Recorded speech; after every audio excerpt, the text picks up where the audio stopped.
My mother-in-law, female 59, and I, male 36, have been having an emotional affair for 2 years. I'll start by saying the initial infatuation was all me. I've been married for 16 years, but never thought of my mother-in-law in that way. In fact, I thought she was obnoxious, and apparently she thought the same of me. My work relocated us to her town. Being in the same city, we were often working on things together. Things like she needed help painting her room, or she needed help around the house. Neither of us really sought the other. Spending the time with her, I began to get to know her, and eventually I found myself attracted to her. It actually didn't hit me until I had a dream about her. At this point, I feel like I should give some backstory. My father-in-law, which is her husband, had been bedridden for 7 years. Overall, his health isn't good. I'm married to her daughter, of course, but it hasn't been good for a while. Without going into details, I can't leave, at least not until our children are out of the house. Now back to my mother-in-law and I. As we spent time together, I came to realize she faced almost the same things with her husband as I'm currently going through with her daughter. Unfortunately, my father-in-law was diagnosed in the middle of her children becoming adults, and so she had to choose to stay with him to the end. In short, she has been unhappy in her marriage far longer than her husband has been bedridden. During our time together, we have both opened up and shared the difficulties we both face. We grew close and began trusting each other.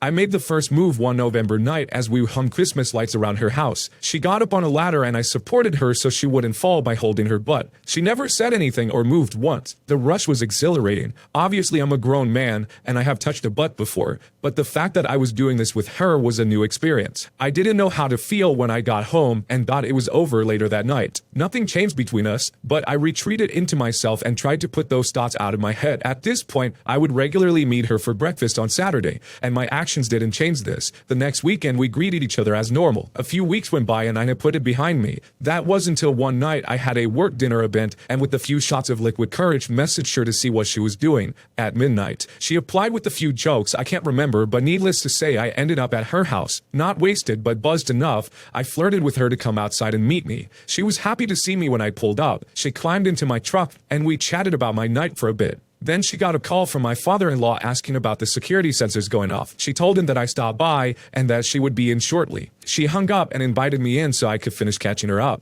I went inside, spoke to my father-in-law. I apologized for the late visit. He said it was fine. We chatted for a few minutes and then went back to sleep. She and I finished our conversation in the living room. Somewhere in between us talking about my night, she congratulated me on my recent promotion and says she wishes she was able to come out to celebrate. She didn't need to explain, but she did anyways. She said that taking care of my father-in-law took most of her time, so she couldn't be anywhere too long. For whatever reason, I told her that we could celebrate there and now. I had 2 bottles of wine in my truck that were gifted to me on the night of my promotion. She eagerly agreed and said it was an excellent idea, so we opened one bottle and settled in the dining room to chat. Halfway into the bottle, I started to feel that I might need to go home soon, before I wouldn't be able to. She seemed to be enjoying herself and not wanting to leave. We both agreed that we would finish the bottle and I would call an Uber to take me home. We sat there for another hour or so chatting and laughing until we finished the bottle. I checked for an Uber, but there were none available, which she then suggested we could crack into the other bottle while we waited. I agreed and ended up drinking the entire second bottle with her. At which point, like clockwork, I received a notification from Uber that it was 5 minutes out. She walked me outside and we chatted while we waited.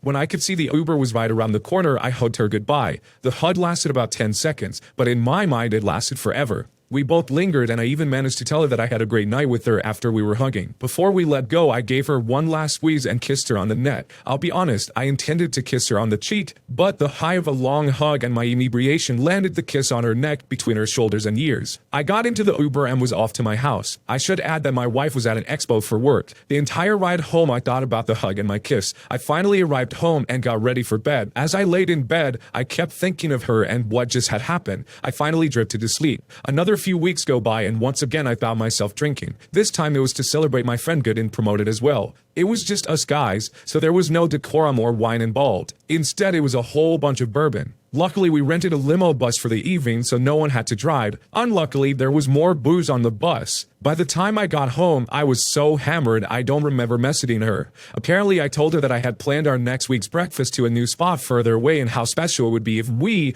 could get away from them even for a bit. I didn't realize how flirty and direct it had been until the next day when I read the message. I was mortified. To my surprise, she replied later that afternoon telling me how excited she was and how amazing the date sounded. Not to brush over it, but we did end up going on that date, and it was great, but there was no flirting or anything of the sort when we did go. It was no different from having our usual breakfast. To this day, I don't know if she expected more, or if she was happy I found us a new place and we were experiencing something new together. I'm sure I'm overthinking it. A few months later, we find ourselves renovating her kitchen. This was like a 2-week undertaking. In that time, I once again grabbed her butt, to which she never objected. I'd like to think it wasn't my imagination, but a few times she pressed her chest against me as she looked at patterns. She also backed her butt up against me as she inspected the pantry, which was a tight space. I don't mean to come across as a frisky teenager, but her butt was pressed against me for a whole good 5 seconds. Little touches here and there occurred throughout the whole project. On the last weekend, we were cleaning up the dust when the vacuum filter exploded and dust went everywhere.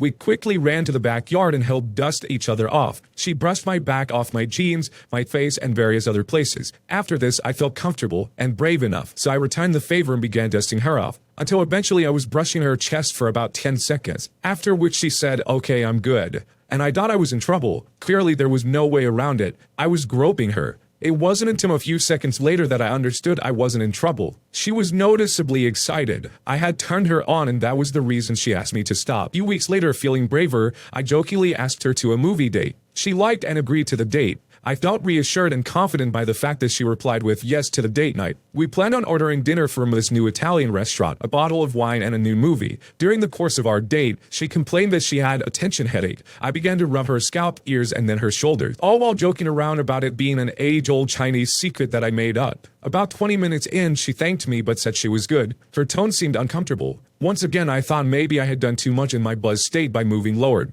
But to my surprise again, a few seconds later, I realized that she wasn't uncomfortable. It was because I once again had turned her on. She was flushed in the face and had to excuse herself to go to the bathroom, and returned more composed. That night we both drank a little more than we intended to, so she suggested I sleep for a bit in the guest bedroom before I drive home. She readied the guest bedroom as I watched. I so desperately wanted to hold her, cuddle her, and even more. We hugged and kissed on the cheek goodnight. She went to her room and left me in the guest room. As I laid in bed, I fantasized about going to her room and making her mine. I thought about what excuses would be acceptable if things didn't work out as I fantasized. In the end, it did nothing and simply laid there in frustration. It's been a total of 2.5 years of this flirtatious behavior. I'd like to think of it as not all in my head, especially after seeing her eyes longing for me and staying longer any time I have to leave after spending a day with her. My dilemma is I know she wants me as much as I want her, but through our talks, I don't think she can betray her husband, despite her disregard and her discontent with him. And more importantly, she couldn't betray her daughter, again, despite their estranged relationship.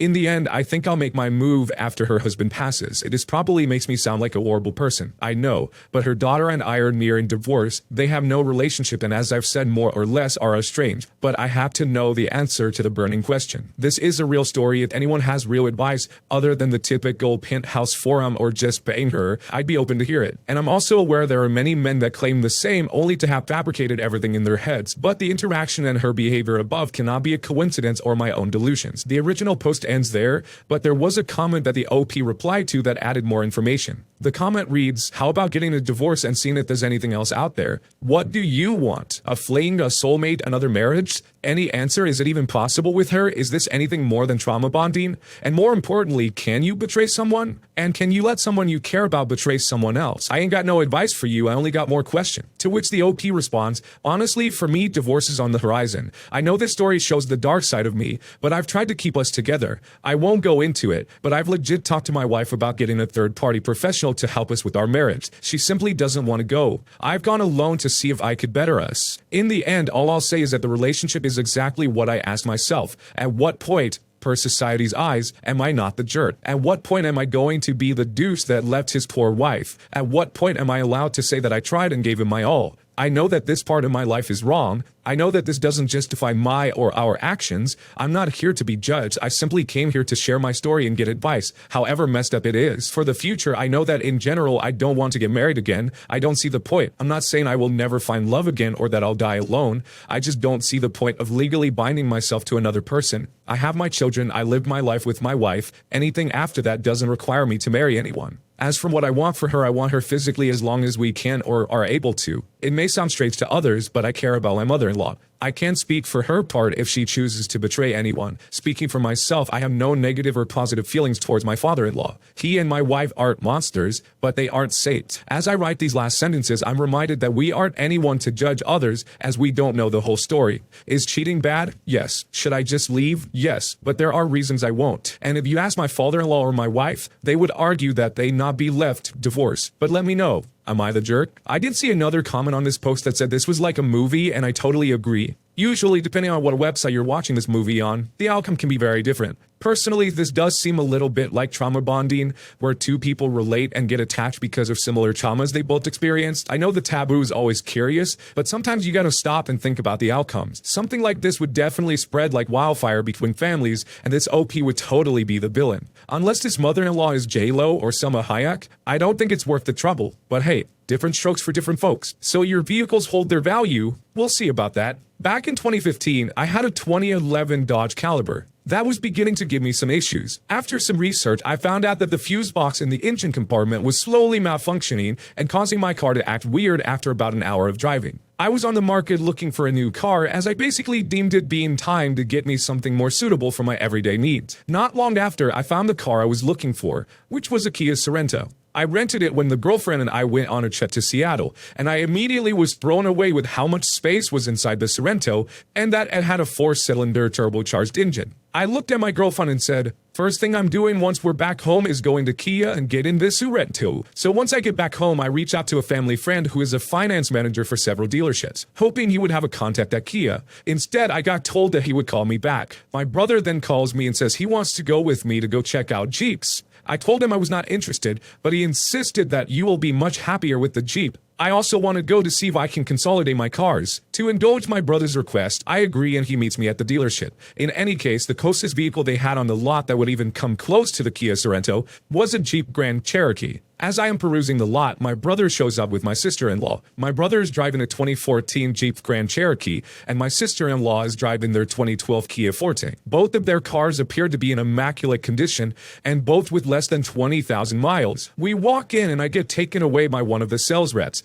while another sales rep talks to my brother and sister-in-law. I begin to tell the sales rep that I want to trade in my car for the Grand Cherokee, and go on to say that I'm trying to keep my bill under $1,000 a month. That means that I want to even get a base model as long as it has towing capability. I found the exact one I wanted for $45,000, which would later come up to $53,000 after taxes and fees. We go back to his office to run numbers, and the sales rep comes back and asks if I'm willing to put another $5,000 down. At this point, I was confused. I have always prided myself in having great credit, and I have a very long history of always taking care of my credit. I had also explained that I was already putting $5,000 down, so why do another $5,000? After I say no, the guy walks away and talks to what appears to be the sales manager. After some back and forth, the guy comes back with the manager in tow. The sales rep sits down and the manager says, listen, these are Jeeps you're looking into. I won't lie to you. If you don't put another $5,000 down, you are looking at a monthly bill of $1,200. That confused the hell out of me, as I realized that the bill I'd pay after 60 months, that would be in the ballpark of $72,000. So I said, I need to see the numbers you were crunching,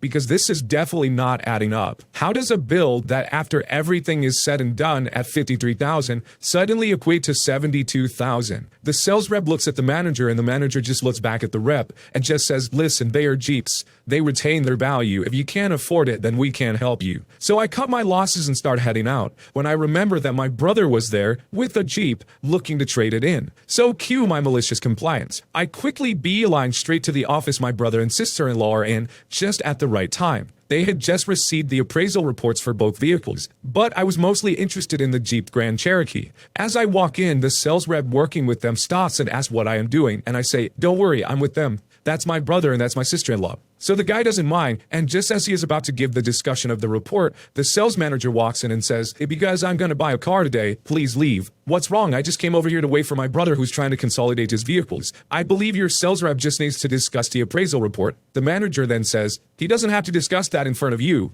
I then looked at my brother and said, do you give me consent to be here while the report is read? And my brother immediately said, yeah, that's fine. At that point, the sales manager basically grabbed the reports and tore them up in front of us and said, "We will no longer be doing business with you. Leave now." Immediately after that, I called my buddy again and asked if he worked with the specific Kia dealership I had in mind. And within 1 hour, he traded my Dodge Caliber for a Kia Sorento I wanted. At that moment, my brother and sister-in-law saw the Sorento and both agreed that it was significantly more spacious than the Grand Cherokee. Oh, and to add insult to injury, my family friend actually was able to pull up the report of the appraisal. The 2014 Grand Cherokee was purchased at $37,000, and in 1 year with 1,500 miles had dropped the value to $18,000. No accidents, no mechanical problems, no issues with the body, just suddenly depreciated. So much for holding their value. But let me know, am I the jerk? Shopping for cars is the worst. I remember when I was looking to buy my first brand new vehicle a few years ago, I went into a dealership near my job and asked if I could test drive a Scion.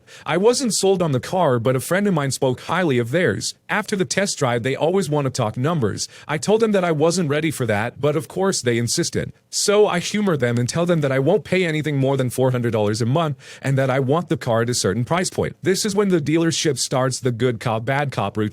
If you've never heard of this, pay close attention. You see, the first sales guy I dealt with just magically got sick out of nowhere after I told him the numbers I was looking at. So salesman number 2 comes in, and this is bad cop, and he tries to basically intimidate me into changing my mind by saying that I'm getting a great deal and that I would basically be foolish for not taking the offer. I had already expected this, and I told them, well, then bring back my keys or ID. I'm not really sure what they had of mine, but I knew that they had something that I couldn't just walk out. So bad cop leaves all mad, and then good cop shows up. A far less aggro type of guy that tries to see what's wrong and what he can do to make things right for me. I just straight up tell him that he can give me my stuff because I'm done here, and that is what he can do. Once he knows that I'm not changing my mind, I brought my stuff and I go out the door. It was totally a terrible experience. I did end up buying a car a few months later from a different place, and I will say, if you get a chance, try to speak to an older car salesman, because I feel like they are nicer and they care more about customer service. At least that's what happened when I finally bought my car. I'm 23 and I've ruined my life. I'm sure many of you think I deserve it, and maybe you're right. Just save the comments. Anything you say, I already tell myself almost daily. 11 years ago, I was dating a woman who was absolutely crazy. Like, dropped my dog off on the side of the road, stole my dead mother's engagement ring, harassed my parents for breaking up with her for cheating types of crazy. I also have severe bipolar disorder leaning towards mania. At this point, I was undiagnosed, but very manic most of the time. This will be relevant later. I had someone, a local bar owner, come to me and a friend asking us to set his competition on fire. I was desperate, unemployed, and he offered me enough to pay my bills for 2 more months. Since my water had already been turned off, and I was lucky to eat once every 2 days, because of this dismal state, and my friend not much better, we both agreed. Later I found out this friend and 2 others were sleeping with my girlfriend. I learned this after the fact when I got my paperwork in jail. This translated to pillow talk that led her in on the whole plot. After a while, I backed out. I was afraid of jail and would rather risk homelessness. Unfortunately, by now I knew everything and my friends still told me every little detail. There were 3 attempts to burn the bar down. The first was the ceiling, and it failed to light.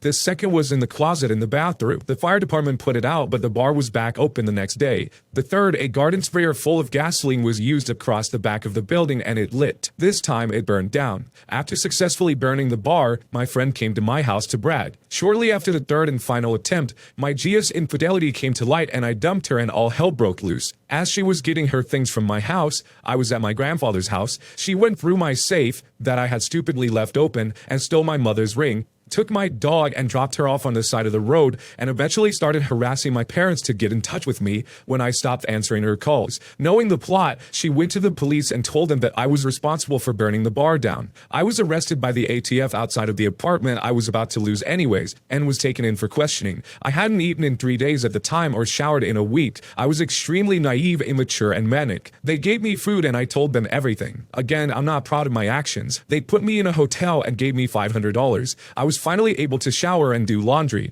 They asked me to wear a wire for them against the guy that organized it, and I did. I gave them everything they wanted without hesitation, thinking I was being rewarded for doing the right thing. A few months later, I found a job waiting tables, and while in my car, was working my way back and saving. One of the officers called me and invited me for coffee. When we met, he served me a federal indictment. Still very naive, I didn't worry. I accepted it thinking nothing was going to happen and this was a formality. I went on with my day and went to court when I was supposed to. I got to my arraignment and my public defender pulled me aside and told me I'm pleading not guilty. I responded, but I am guilty, and he told me just to keep quiet. After my arraignment, I was detained and taken to the county jail because I had no address to be released to. The official charge was conspiracy to commit arson. Over the next 8 months, I went through the court process and took a plea deal for my cooperation. I was sentenced to a year and a day. The extra day made me eligible for good time, so I was released after 10.5 months. I spent almost 2 months in federal prison. I was also sentenced to pay jointly the restitution of several $100,000. After I was released, I got on a bus across country with $120 in my pocket. I started over with no friends, no family, no job, and nowhere to go. I made my regular mandated 200-month restitution payments for a while, fell on hard times, missed a few months, and now I'm having my wages garnished. My life has effectively been ruined, and I've got nobody to blame but myself. I don't tell anyone about this for obvious reasons. A select few of my friends know about it, but they don't know the details. Again, for obvious reasons. It's been 11 years since this all happened, and I still have nightmares. I'm now 34, but let me know. Am I the jerk? This was pretty heavy and I actually feel for the OP. I can relate to having to deal with a crazy ex. I dated someone for 5 years that used to do substances before we got together and always had cravings to do them again, which I was told by a friend near the end of our relationship that she ended up doing. After I broke up with her, she would call me talking about harming herself and ending it. She also would call my mom and tell her that she was pregnant, and this made my mom think I was the father, which I wasn't. And when I got a new girlfriend, she checked herself into a crisis center and called my mom to have her tell me. It was a crazy time and has definitely made me hesitant to relationships or people similar to her since then. Be careful what you choose to spend your time with. It might just end up ruining your life. That's it for today's video. If you want to make sure you don't miss out on any content, hit that subscribe button and make sure you hit that bell to turn on notifications. If you want to finish listening to all those stories, use the playlist at the top of the description. And if you're someone who live streams and needs copyright-free music, check out the Cream of the Crop music by searching Cream of the Stream on Spotify or whatever music platform you choose. Remember, it's free.